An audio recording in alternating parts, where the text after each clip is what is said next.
Tu rentres du boulot, il est tard, il est 3 heures du matin, il n'y a plus de métro, tu rentres à pied.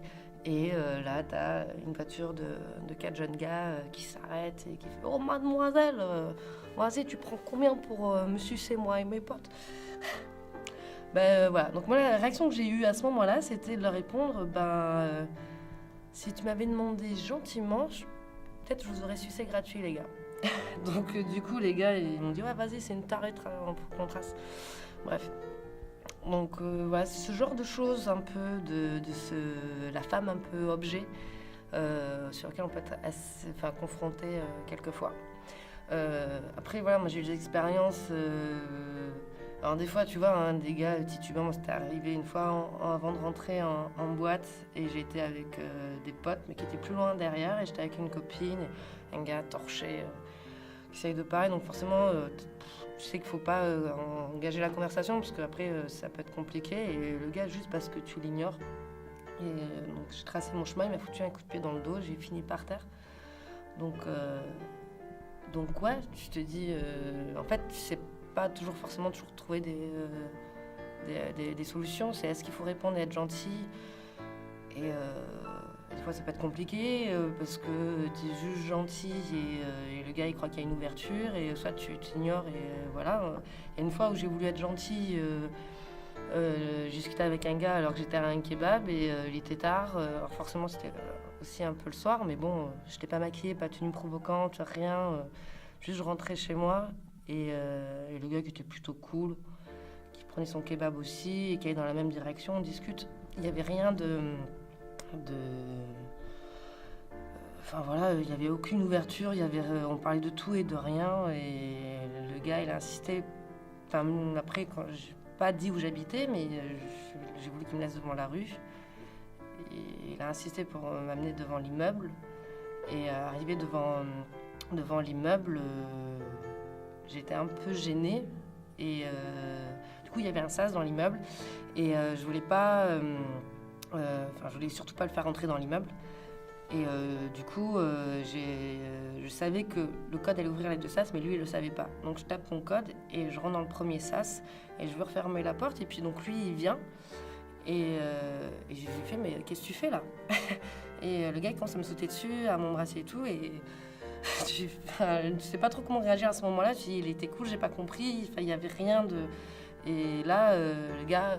qui fait 3 fois ma taille, hyper costaud, je me suis dit, je fais quoi? Je m'énerve, je le tape.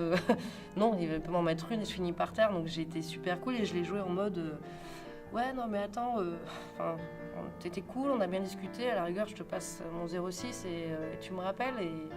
Et voilà, là, je suis fatiguée, je veux rentrer. Et en fait, j'ai réussi à le mettre dehors comme ça. Donc je lui ai donné un faux numéro, forcément. Et voilà, et du coup, il est resté un peu con et il est parti et j'ai pu éviter le conflit comme ça. Mais après, arrivé chez moi, j'étais un peu perturbée forcément parce que c'est pas évident de gérer ce genre de choses. Et avec un couple d'amis, c'est la femme qui conduisait, c'est parce qu'ils conduisaient en voiture. Le vendeur sans arrêt, il disait non mais que là le mec, que monsieur il prenne le volant alors si vous voulez essayer, que monsieur prenne le volant, il avait même pas son permis de conduire. Quoi. Il a essayé d'expliquer, lui en plus c'était un pote quoi, il comprend. Il a essayé d'expliquer, non, hors de question. Pour une femme acheter une camionnette, c'est pas facile du tout. Quoi. Ça m'est arrivé, soit le vendeur il est là, il veut pas que je prenne le volant, il veut pas que je l'essaye. Et il va refuser jusqu'à la fin, il va refuser que j'essaye la camionnette. Il veut bien lui me faire la démonstration. J'aurais été un homme, voilà, on discutait, il l'a passé quoi. Mais là je suis une femme, non, c'est hors de question. Non, c'est con quoi. C'est con, c'est juste con quoi. C'est juste con, puis après, bon, voilà, c'est leur éducation. Je suis pas sûre qu'ils sont... Enfin, cette génération-là, en tout cas, elle changera plus, quoi. C'est des gens qui ont quoi, la cinquantaine maintenant, quoi. Enfin, je sais pas si chez les plus jeunes, c'est tellement... J'en sais rien, en fait. Je me rends plus compte, maintenant, je fais plus attention à ça. Je crois que les gens, ils diraient que je suis une salope, quoi. Parce que je sais vivre sans homme, je me débrouille très bien toute seule. Je suis très heureuse de vivre seule, je me tape des mecs seuls si j'en ai envie.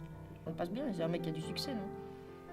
C'est un mec qui est débrouillard, il n'a pas besoin d'une femme pour lui faire à manger, et en plus il a du succès. Non, il serait même plutôt courtisé, quoi. Non, c'est pas parce que t'es un homme que tu prendras le volant de ma voiture, c'est moi qui conduis, point final, quoi. Non, tu n'as pas l'air con sur le siège à côté de moi. Parce que c'est l'impression qu'ils ont, hein, les hommes, c'est d'avoir l'air con si c'est la femme qui conduit. Alors que bon, ben non, je sais pas pourquoi on aurait l'air con aussi, nous, alors si on est à côté. Il faut bien qu'il y ait des deux à côté, non? Il y en a des chouettes et puis il y en a des vraiment des coincés, quoi. Ils ont leurs idées bien arrêtées, ils changeront pas d'idées, quoi. Avec des trucs. La femme, c'est l'accueilleuse, elle aime bien rester à la maison, elle aime bien comme ça, elle aime ça s'occuper des enfants, elle est là. L'homme, c'est le chasseur, il doit partir. C'est normal, c'est naturel, quoi. Et moi, j'entends des trucs comme ça, hein, putain, ça va, j'aime bien mes gosses, mais je suis pas née pour rester à la maison, à pouponner, hein, je déteste. Hein. Et les gosses des autres, je les garderai pas. Mais ils ont l'impression que c'est nous, on est nés comme ça, quoi. Voilà. Comment vois-tu la femme? Et la femme, elle est multiple. Comment je la vois? Je la vois comme un être humain. Chacune est différente. Elles sont toutes différentes. Je suis différente de chacune d'entre elles aussi. La femme, non? En fait, la femme est un être fort qui a été fragilisé par le fait qu'elle est sujette, enfin c'est elle qui porte les enfants. Donc pendant quelques mois, au moment de l'enfantement, pendant le temps où elle s'occupe de son bébé nourrisson, elle est plus faible que l'homme. Donc l'homme a pris le pouvoir par rapport à ça. Mais c'est historique, c'est pas génétique. Et il y a des civilisations où la femme a la prééminence. C'est elle qui, par exemple, c'est elle qui donne la lignée. Et les hommes ayant la force physique plus importante, c'est une force qui est visible de suite. Donc il y a une espèce de visibilité de la force et soi-disant de la supériorité des hommes. Ce qui n'est pas vrai, les hommes ont besoin des femmes, malheureusement, encore plus qu'ils ne pensent. Mais je pense que les femmes ont besoin des hommes aussi. Hein. Je ne suis pas en train de dire que les hommes ne sont rien. Simplement que les femmes sont malgré tout supérieures aux hommes. Dans leur façon de penser, dans leur façon de régler les problèmes, mais pas dans leur force musculaire.